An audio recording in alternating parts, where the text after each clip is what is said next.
May 21, from 1 Samuel, chapter 29.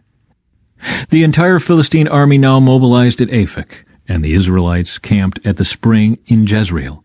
As the Philistine rulers were leading out their troops in groups of hundreds and thousands, David and his men marched at the rear with King Achish. But the Philistine commanders demanded, "What are these Hebrews doing here?" And Achish told them, "This is David, the servant of King Saul of Israel. He's been with me for years, and I've never found a single fault in him from the day he arrived until today." But the Philistine commanders were angry. "Send him back to the town you've given him," they demanded. "He can't go into the battle with us. What if he turns against us in battle and becomes our adversary? Is there any better way for him to reconcile himself with his master than by handing our heads over to him? Isn't this the same David about whom the women of Israel sing in their dances, 'Saul has killed his thousands and David his 10,000s'?" So Achish finally summoned David and said to him, "I swear by the Lord that you have been a trustworthy ally. I think you should go with me into battle, for I've never found a single flaw in you from the day you arrived until today. But the other Philistine rulers won't hear of it. Please don't upset them, but go back quietly." "What have I done to deserve this treatment?" David demanded. "What have you ever found in your servant that I can't go and fight the enemies of my lord the king?" But Achish insisted. "As far as I'm concerned, you are as perfect as an angel of God. But the Philistine commanders are afraid to have you with them in the battle. Now get up early in the morning and leave with your men as soon as it gets light." So David and his men headed back into the land of the Philistines, while the Philistine army went on to Jezreel. 3 days later, when David and his men arrived home at their town of Ziklag, they found that the Amalekites had made a raid into the Negev and Ziklag. They had crushed Ziklag and burned it to the ground. They had carried off the women and children and everyone else, but without killing anyone. When David and his men saw the ruins and realized what had happened to their families, they wept until they could weep no more.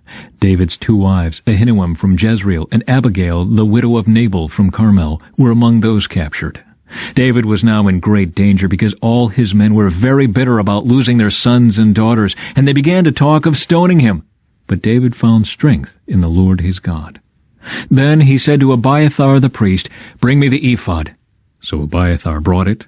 Then David asked the Lord, "Should I chase after this band of raiders? Will I catch them?" And the Lord told him, "Yes, go after them. You will surely recover everything that was taken from you." So David and his 600 men set out, and they came to the brook Bezor. But 200 of the men were too exhausted to cross the brook, so David continued the pursuit with 400 men. Along the way they found an Egyptian man in a field and brought him to David. They gave him some bread to eat and water to drink. They also gave him part of a fig cake and 2 clusters of raisins, for he hadn't had anything to eat or drink for 3 days and nights. Before long his strength returned. "To whom do you belong, and where do you come from?" David asked him. "I am an Egyptian, the slave of an Amalekite," he replied. "My master abandoned me 3 days ago because I was sick. We were on our way back from raiding the Kerethites in the Negev, the territory of Judah, and the land of Caleb, and we had just burned Ziklag." "Will you lead me to this band of raiders?" David asked. The young man replied, "If you take an oath in God's name that you will not kill me or give me back to my master, then I will guide you to them." So he led David to them, and they found the Amalekites spread out across the fields, eating and drinking and dancing with joy because of the vast amount of plunder they had taken from the Philistines and the land of Judah. David and his men rushed in among them and slaughtered them throughout that night and the entire next day until evening. None of the Amalekites escaped except 400 young men who fled on camels. David got back everything the Amalekites had taken, and he rescued his 2 wives. Nothing was missing, small or great, son or daughter, nor anything else that had been taken. David brought everything back. He also recovered all the flocks and herds, and his men drove them ahead of the other livestock. "This plunder belongs to David," they said. Then David returned to the brook Bezor and met up with the 200 men who had been left behind because they were too exhausted to go with him. They went out to meet David and his men, and David greeted them joyfully. But some evil troublemakers among David's men said, "They didn't go with us, so they can't have any of the plunder we recovered. Give them their wives and children and tell them to be gone." But David said, "No, my brothers, Don't be selfish with what the Lord has given us. He has kept us safe and helped us defeat the band of raiders that attacked us. Who will listen when you talk like this? We share and share alike, those who go to battle and those who guard the equipment." From then on, David made this a decree and regulation for Israel, and it is still followed today. When he arrived at Ziklag, David sent part of the plunder to the elders of Judah, who were his friends. "Here is a present for you taken from the Lord's enemies," he said. The gifts were sent to the people of the following towns David had visited: Bethel, Ramoth Negev, Jatir, Aror, Siphmoth, Eshtemoa, Rachel, the towns of the Jerahmeelites, the towns of the Kenites, Hormah, Boreshan, Athak, Hebron, and all the other places David and his men had visited. Now the Philistines attacked Israel, and the men of Israel fled before them. Many were slaughtered on the slopes of Mount Gilboa. The Philistines closed in on Saul and his sons, and they killed 3 of his sons, Jonathan, Abinadab, and Malchishua. The fighting grew very fierce around Saul, and the Philistine archers caught up with him and wounded him severely. Saul groaned to his armor-bearer, "Take your sword and kill me before these pagan Philistines come to run me through and taunt and torture me." But his armor-bearer was afraid and would not do it. So Saul took his own sword and fell on it. When his armor-bearer realized that Saul was dead, he fell on his own sword and died beside the king. So Saul, his 3 sons, his armor-bearer, and his troops all died together that same day. When the Israelites on the other side of the Jezreel Valley and beyond the Jordan saw that the Israelite army had fled and that Saul and his sons were dead, they abandoned their towns and fled. So the Philistines moved in and occupied their towns. The next day, when the Philistines went out to strip the dead, they found the bodies of Saul and his 3 sons on Mount Gilboa. So they cut off Saul's head and stripped off his armor. Then they proclaimed the good news of Saul's death in their pagan temple and to the people throughout the land of Philistia. They placed his armor in the temple of the Ashtoreths, and they fastened his body to the wall of the city of Bethshan.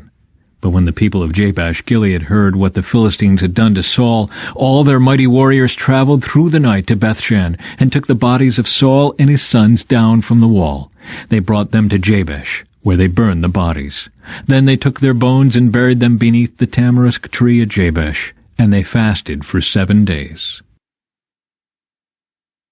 From John.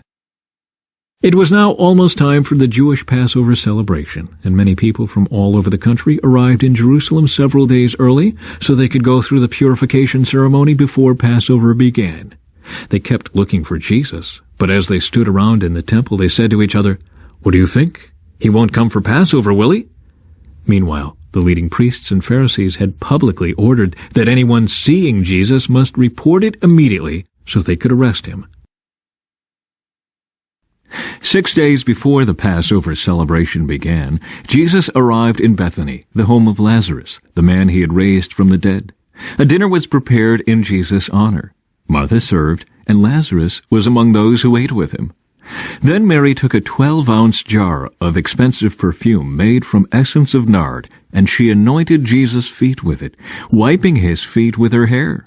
The house was filled with the fragrance. But Judas Iscariot, the disciple who would soon betray him, said, "That perfume was worth a year's wages. It should have been sold and the money given to the poor." Not that he cared for the poor. He was a thief. And since he was in charge of the disciples' money, he often stole some for himself. Jesus replied, "Leave her alone.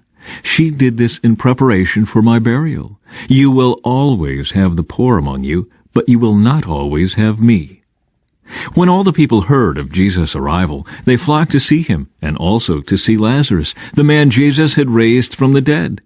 Then the leading priests decided to kill Lazarus too, for it was because of him that many of the people had deserted them and believed in Jesus.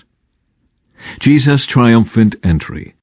The next day, the news that Jesus was on the way to Jerusalem swept through the city. A large crowd of Passover visitors took palm branches and went down the road to meet him. They shouted, "Praise God! Blessings on the one who comes in the name of the Lord! Hail to the King of Israel!" Jesus found a young donkey and rode on it, fulfilling the prophecy that said, "Don't be afraid, people of Jerusalem. Look, your king is coming, riding on a donkey's colt." His disciples didn't understand at the time that this was a fulfillment of prophecy. But after Jesus entered into his glory, they remembered what had happened and realized that these things had been written about him. Many in the crowd had seen Jesus call Lazarus from the tomb, raising him from the dead, and they were telling others about it. That was the reason so many went out to meet him, because they had heard about this miraculous sign. Then the Pharisees said to each other, "There's nothing we can do. Look, everyone has gone after him." Psalm 118. Give thanks to the Lord, for he is good. His faithful love endures forever. Let all Israel repeat, his faithful love endures forever. Let Aaron's descendants, the priests, repeat, his faithful love endures forever.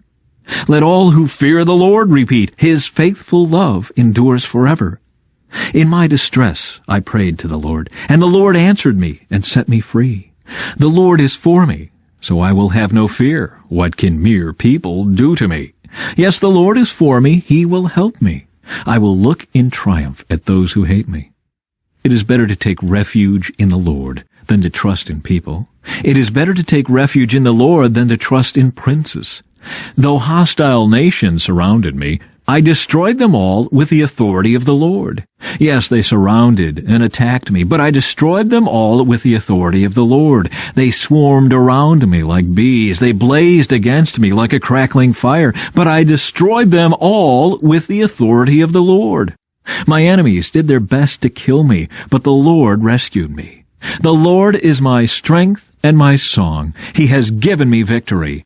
Songs of joy and victory are sung in the camp of the godly. The strong right arm of the Lord has done glorious things. The strong right arm of the Lord is raised in triumph. The strong right arm of the Lord has done glorious things.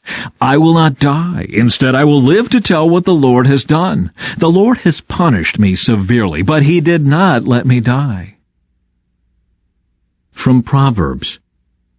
The path of life leads upward for the wise. They leave the grave behind. The Lord tears down the house of the proud, but he protects the property of widows. The Lord detests evil plans, but he delights in pure words.